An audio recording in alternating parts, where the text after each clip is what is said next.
Well, Merry Christmas. Welcome to the More Than Sports podcast. I'm Rick Rowland. Great to be with you. We are so close. This is the week where we celebrate Christmas. I want to read you today from Luke chapter 2. We've read through this a lot the last few days. These were the shepherds. They're living out in the fields nearby, keeping watch over their flocks at night. An angel of the Lord appeared to them, and the glory of the Lord shone around them. They were terrified, but the angel said to them, "Don't be afraid. I bring you good news that will cause great joy for all people." What I want you to see today and focus on today is that the message of Christ came for all people.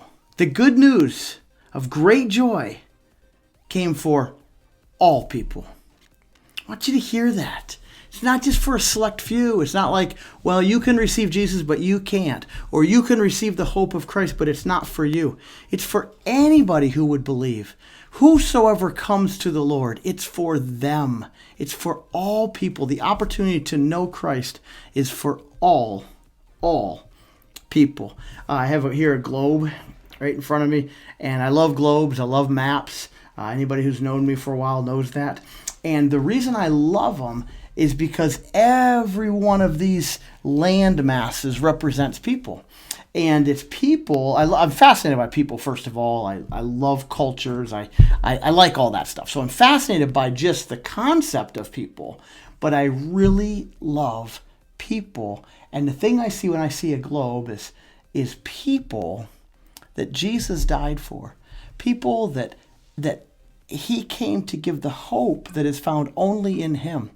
And that's what each of these things represents. When I've been fortunate to spend much time in many different cultures, and some very strange cultures. I've been in cultures where obviously language and cultures and thinking, worldviews, philosophies are so different.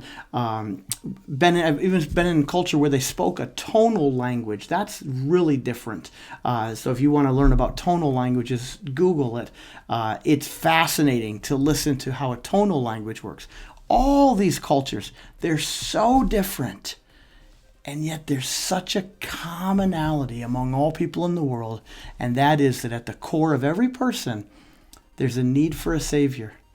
And at the core of every person, they know there's something eternal that they need.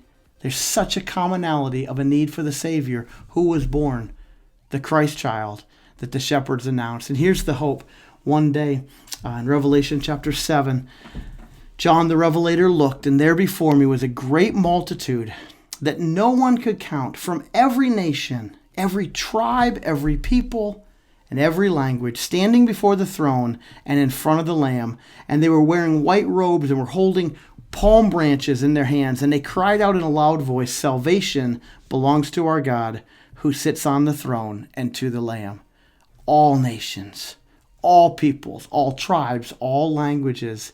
Yeah, you can like your people, and you should.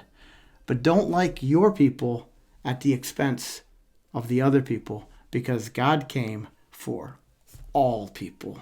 Merry Christmas.